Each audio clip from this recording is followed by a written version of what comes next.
केजरीवाल, तुम्हारा चाय बेचने का टाइम आ चुका है। अब तुम्हारा समय खत्म हो चुका है, क्योंकि तुमसे तो जमुना साफ नहीं हुई और उसके बाद दारू पिला के जरूर दिल्ली को साफ कर दिया तुमने। के नेता जब जेल से छूट के आते हैं तो मालूम है क्या है, ऐसे लगता है कि बच्चा पैदा हुआ अभी, ऐसे लगता है कि बच्चा पैदा हुआ है। आज मेरे घर में बड़ी खुशहाली है, बड़े दिनों के बाद लड़का पैदा हुआ, जन्म लिया है। ये यार हटाओ ना, भैंस की टांग बीजेपी वाले अंडे अटक कर दिया।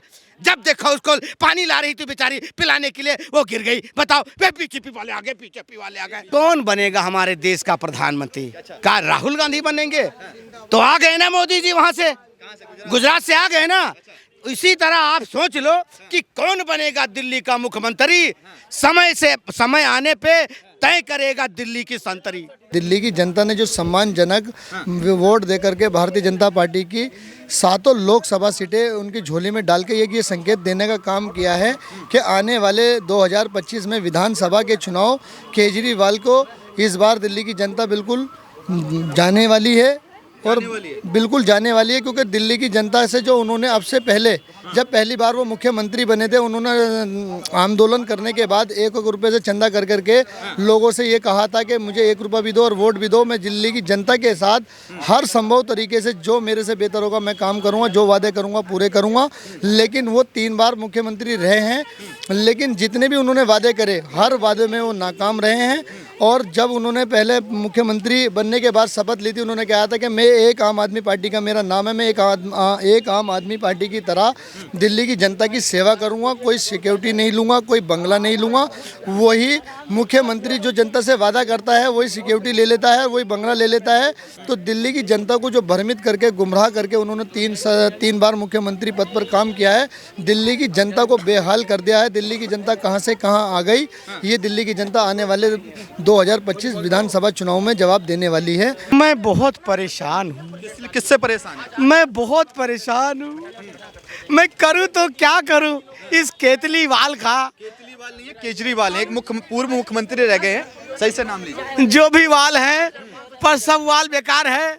मालूम है, जमुना तो साफ हुई नहीं, पर दारू पिला के दिल्ली वालों को जरूर साफ कर दिया यार। इसीलिए मैं बहुत परेशान हूँ। कभी कहते हैं लिस्ट लेके आ जाएंगे, बीजेपी आ गई तो बस फ्री बंद हो जाएगी, बिजली फ्री बंद हो जाएगा, पानी फ्री बंद हो जाएगा, सब फ्री बंद हो जाएगा।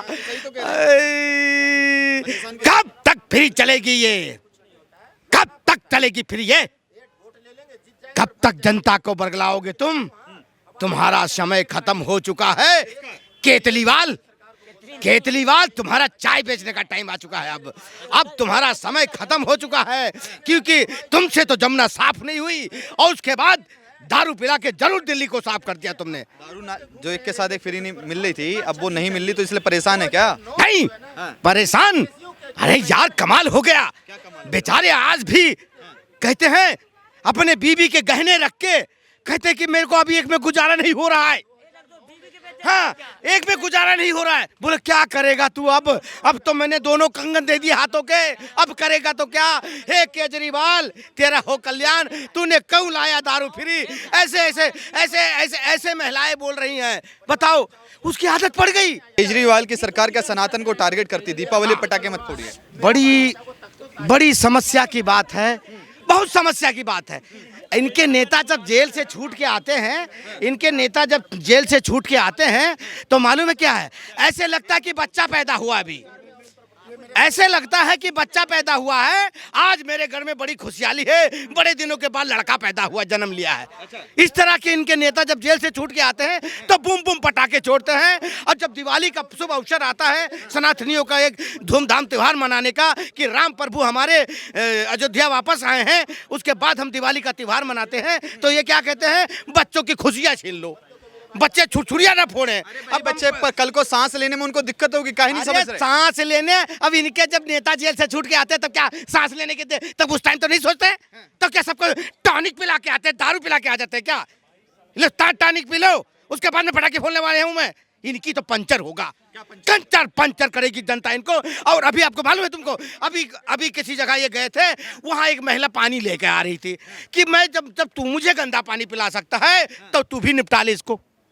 विकासपुरी में, और इनको वहां का पहुंच गए तो इनको पहुंचा दिया बकवासपुरी में। नहीं, वहां तो बीजेपी वालों ने अटैक किया, हालांकि अरे यार हटाओ ना, भैंस की टांग बीजेपी वाले अंडे अटक कर दिया। जब देखो उसको पानी ला रही थी बेचारी पिलाने के लिए, वो गिर गई। बताओ, वे बीजेपी वाले आ गए, बीजेपी वाले आ गए। बीजेपी वाले ऐसा करवा देते। मटियाला में अभी एक विधायक गए थे आम आदमी पार्टी के, तो वहां नारे लगे गो बैक गो बैक। आम आदमी पार्टी के विधायकों की इज्जत नहीं कर रही है। वो गो बैक इसलिए मालूम है किए हैं, बोले गो बैक, नहीं तो यहाँ कर जाएगा गोबर बैक। हाँ, वहाँ कह दिया गो बैक इसलिए बोला, नहीं तो कहीं ऐसा ना हो जाए तो हमारे शहर में आके कहीं गोबर बैक ना कर जाए। आपको नहीं लगता केजरीवाल मोदी से अच्छा देश चलाएंगे? अरे भैया तब तो हो गया काम। अरे काम हो लिखे नेता। अरे यार कहाँ से पढ़े हैं बताओ, हद हो गई। जो अपने गुरु का नहीं हुआ, हद हो गई बताइए। नरेंद्र मोदी तो अपनी बीबी के भी नहीं हुए। अरे यार उनकी बात ना करो, सनातनी से बड़ा नेता कोई नहीं होता है। चेहरे बहुत आते हैं और चेहरे आएंगे, वक्त आने पे बताएंगे कि चेहरे कौन से निखर के सामने आएंगे। हाँ, चेहरे पे नहीं, काम पे वोट दिया जाएगा, विकास पे वोट दिया जाएगा, ये कि नहीं चेहरे पे दिया जाएगा।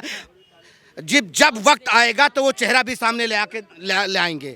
ठीक है, मैं आपसे जानना चाहूँगा कि 25 से 26 साल हो गए हैं जिसमें 57 दिन की सरकार सिर्फ बीजेपी की रही है दिल्ली के अंदर। बांसुरी स्वराज की माता जी सुषमा स्वराज की। मैं आपसे जानना चाहूँगा बीजेपी का यहाँ क्या अस्तित्व है, कौन चेहरा है? देखो, किसको चेहरा बनाएंगे? ऐसे तो किसी टाइम पे कि हमको क्या कहते थे मालूम है यार, कौन बनेगा हमारे देश का प्रधानमंत्री? क्या राहुल गांधी बनेंगे? तो आ गए ना मोदी जी, वहां से गुजरात से आ गए ना। इसी तरह आप सोच लो कि कौन बनेगा दिल्ली का मुख्यमंत्री। समय आने पे तय करेगा दिल्ली की संतरी। हाँ, तय करेगी दिल्ली की जनता, और जिसको बैठाना है वो मोदी जी को अच्छी तरह मालूम है। अब पिक्चर नहीं, बिल्कुल क्लियर करते हैं। अभी तो फिल्म बाकी है, अभी तो ट्रेलर देखा है। आने दो इलेक्शन, बताएंगे किसको बैठाना है।